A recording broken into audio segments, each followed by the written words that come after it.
Rahayu. Pepanggihan ing cariyos basa Jawi. Kados pundi pawartosipun? Katur donga mugi-mugi kawontenanipun Bapak, Ibu lan sedulur-sedulur katresnan tansah kanugrahan, kasarasan, katentreman lan karaharjan. Amin. Ing wekdal niki kula badhe ngaturi crita cekak anggitanipun Irul S. Budianto kanthi ira-iraan Wong Lanang Nyolowadi. Kados pundi lelampahipun? Sumangga sugeng midhangetaken.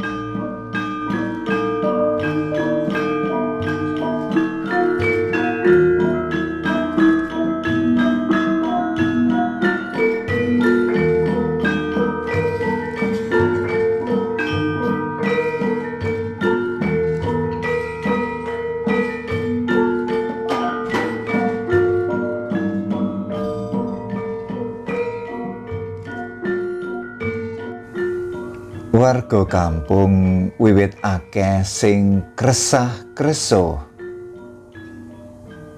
Sing dirembug ora liya bab wong lanang Nyolowadi sing kadang kala ngaton ing dam kali wayah wengi. Wong lanang Nyolowadi sing jarene brewok lan rambuté dawa mau apa utawa sapa ora ana sing ngerti.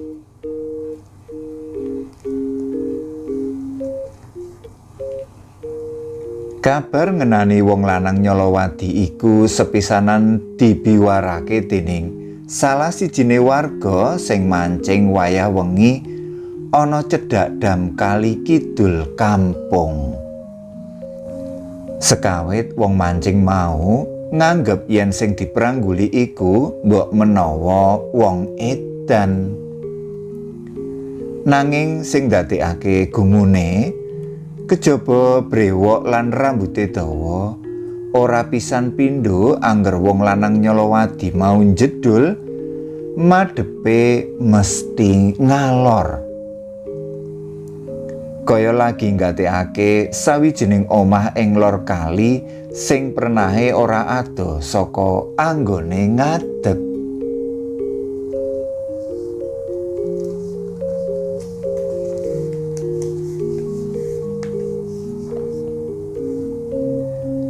Kedadean sing dianggep ngane-nganehi mau ora wurunga dadi gethok tular ing antarane kanca mancing liyane. Wekasane kabar ngenani wong lanang Nyolowadi mau cepet sumebar lan banjur dirungu dening warga kampung lor kali. Amarga penasaran, akeh warga sing mbuktekake bener lan orane kabar mau. Wayah awan nalika warga nyoba marani dam, nyatane ora nemokake sapa-sapa. Gubuk cilik ing dhuwur dam uga ora ngatonake tanda-tanda mentas dituroni.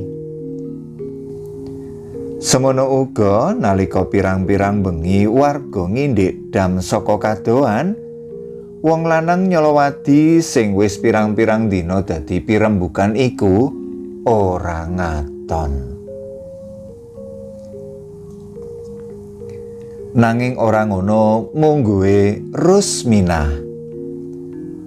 Wanita sing urip mung karo anak siji-sijine kuwi pangangene tumancep marang kabar mau. Wong lanang Nyolowadi sing kadang kala jedul ing dam kali lan tansah ngulati omah kaya dene cangkriman sing kudu diwudari. Kanggone Rusminah, yen wong lanang Nyolowadi mau panjalmane bangsa alus, dheweke ora wedi. Ora dipikir, karang wis suwe dheweke manggon ing cedhake kali kono mung karo anake. Nanging yen wong lanang Nyolowadi kuwi tetela uwong tenanan, Rusminah Cubriya Aja-aja pawongan kuwi duwe sedya ala.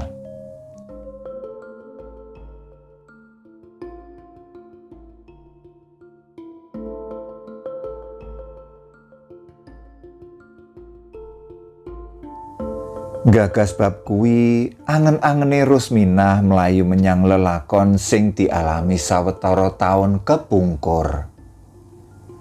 Lelakon sing ora dinyono-nyono lan meh wae gawe wirang uripe yen Barji bojone ora teka lan nulungi.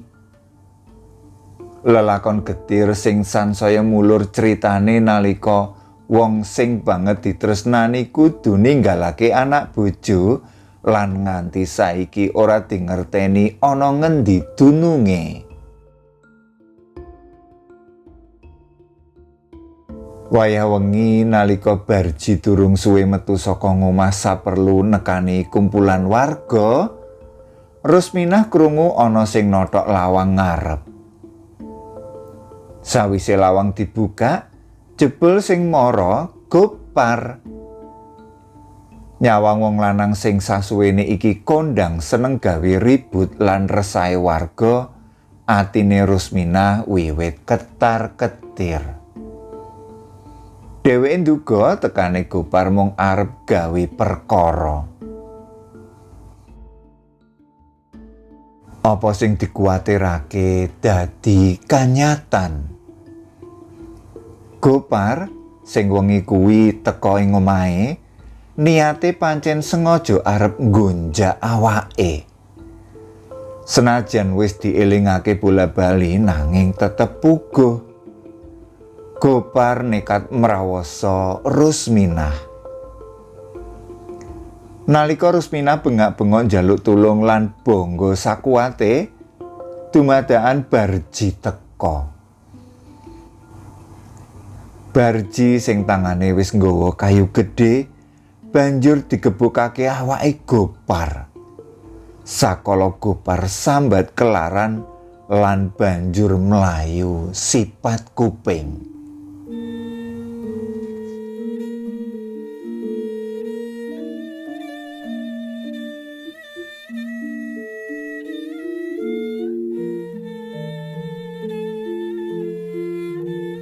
Ora let suwe sawise kedadean mau, warga kampung digawe geger meneh. Gopar ngerti-ngerti ditemokake mati gumlethak ing pinggir kali. Manut slenthingan, matine Gopar ana gegayutane karo kedadean sing dialami Rusminah. Barji dicubriani mateni Gopar awit atine isih lara bojone diruda peksa.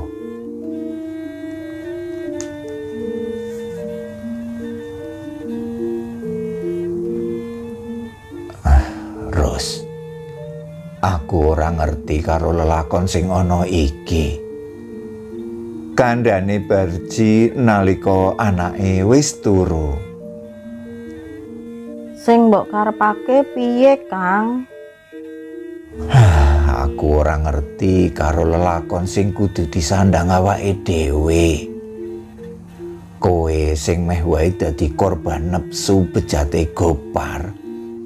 Dheweke ngerti-ngerti ditemokake mati ing pinggir kali. Nanging kene aku sing dicubriani mateni Gopar. Rusminah ora gage semaur. Barji disawang manter, nanging ora suwe banjur kandhane. Yen Kang Barji ora tumindak, gene ya ndadak dipikir banget-banget. Perkarane Gopar rak wis ana sing ngurusi. Pihak sing duwe wajib mesine bakal bisa miyak raja pati kuwi. Tembungmu pancen ana benere. Senajan aku ora ngerti apa-apa kasuse Gopar, nanging kahanane bisa beda.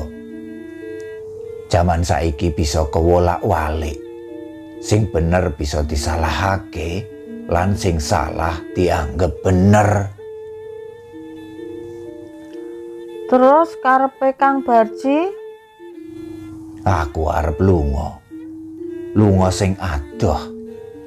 Tinimbang melu kegawa-gawa, halu wong aku nyingkir wae. Ojo Kang. Kuwi malah bakal nuwuhake anggepan sing ora-ora. Ha wis to. Manut to aku. Mbok menawa iki cara sing luwih becik. Bengi iki uga aku arep lunga. Bubar kandha kaya ngono, Barji banjur nyautas lan metu klepat saka omah. Rosminah ora kuwawa menggak kekarepane bojone. Let sedhela wae wewayangane Barji wis ilang keglandang petenge wengi.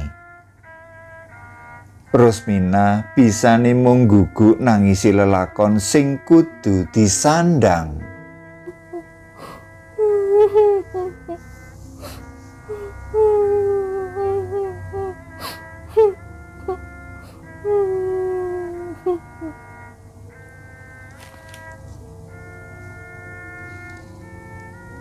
Wektune gremet alon nanging ajeg. Ora nganti sesasi sawise Barji lunga embuh menyang ngendi parane.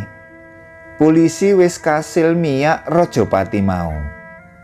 Gopar sing ditemokake mati ing pinggir kali jebul diprejaya dening pawongan saka desa liya. Motive dendam. Rosminah mesem sepo. Senajan atine lega merga Barji ora kebukten mateni Gopar, nanging kedadian mau sing njalari Barji lunga. Ninggalake anak bojo lan ora dingerteni ana ngendi dununge.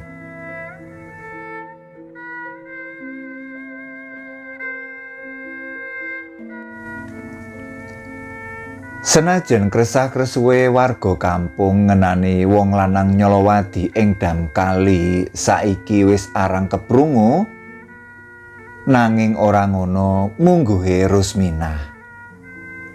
Ceritane wong lanang nyolowadi kaya angel dilalekake lan tansah glibetan ing angene. Kegawa pengangen sing kaya ngono mbok menawa wae sing njalari bengi iki Rosminah angel turu. Senajan mripate bola-bali dicoba dieremake, nanging tetep ora bisa turu. Rosminah mung bisa klisikan karo panyawange kadangkala tumancep marang menik anake siji-sijine sing wis turu angler ing sandinge.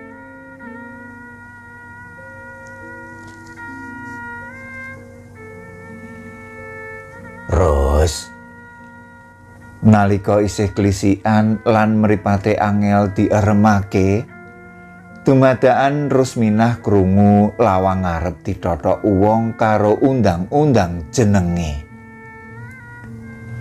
Rosminah menyat saka dipan lan age-age buka lawang. Rosminah njomblak.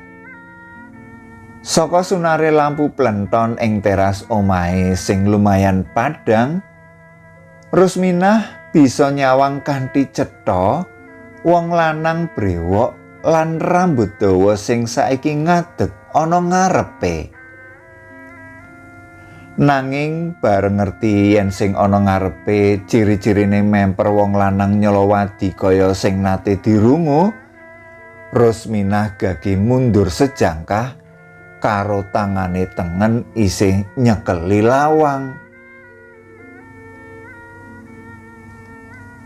Rosminah, kandhane wong lanang kuwi keprungu alon. Rosminah ora mangsuli.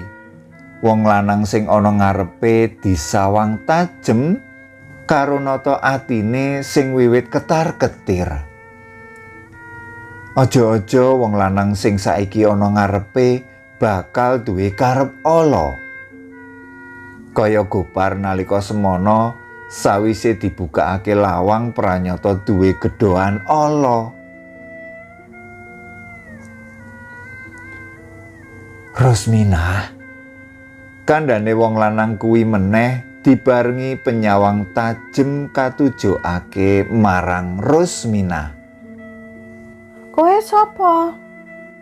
Pitakone Rusminah karo nyoba natakake atine. Apa kowe pangling karo aku? Rusminah ora mangsuli, mripate bali mandeng wong lanang kuwi.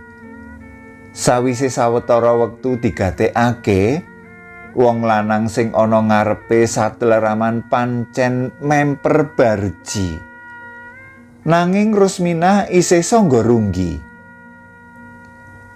Aku Barji, bojomu. Krungu wangsulan mau, Rusminah nyicil ayem. Nanging ora banjur percaya ngono wae. Batine bali takon-takon meneh. Wong lanang sing saiki ana ngarepe kuwi bener Barji apa dudu? Aku Barji, bapake Meni anakku sing laire Selasa Wage. Rusminah lagi percaya yen wong lanang kuwi pancen Barji. Awit ora ana wong liya sing ngerti wetone anake kajaba Barji lan dheweke. Rusminah banjur mingset nyedhaki wong lanang kuwi karo isih ngungal tembung sing kepengin ngiyakinake. Bener sampean Kang Barji? Ing kampung iki ora ana Barji liyane. Barji mung aku. Tanpa ana sing ngabani, wong loro banjur gapyuk rerangkulan. Keket rungket kaya lagi nyuntak rasa kangen sing diampet kepara suwe. Sawise ngeculake rangkulane, Rusminah banjur nggeret sing lanang mlebu omah. Nanging kaya ngapa kagete Rusminah bareng ngerti saiki Barji nyopot brewok lan rambut dawa palsu sing dianggo. Gene yo Kang Barji dadak nganggo cara kaya ngene. Pitakone Rusminah karo nyiweli lengene Barji. Ceritane dawa. Aja guyonan to, Kang. Barji banjur mulir cerita. Wiwit lunga saka omah sawetara taun kepungkur, kajaba ora kepingin kegawa-gawa kasuse Gopar. Barji pancene kepingin lunga adoh mesisan golek gawean sing maton. Lakune nganti tekan Palembang, banjur melu nyambut ing perkebunan klapa sawit. Sasuwene ing paran, aku ora kendhat tansah ndonga lan nyuwun marang Gusti Allah.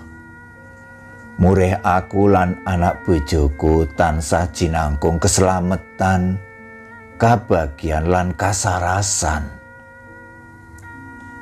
Sejatine ora suwe sawise aku ninggalake omah, saka koran sing tak waca, aku ngerti yen kasuse Gopar wis kewiyak. Nanging gandeng aku wis kebacut ana paran lan nyambut gawe.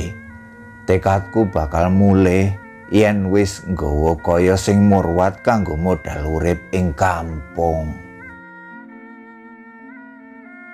Rusminah kaya ora bisa kumecap. Aku mulih sengaja ora langsung nemoni kowe. Nanging aku njujuk omahe bapak. Durung marem rasaku senajan wis entuk sisik melik yen kowe isih tetep setya karo aku. Kadangkala ing wayah wengi aku sengaja menyang dam Kali Kidul kuwi saperlu ngerteni kahanane omah iki. Aku nganggo brewok lan rambut dawa, murih ora disujanani wong liya. Ketang aku dianggep wong edan utawa malah ana sing ngarani memedi barang.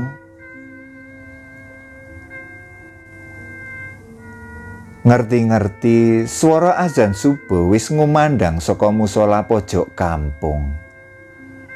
Rusminah gaging gugah anake wadon diajak menyang musala bareng bapake sing saiki wis bali mulih.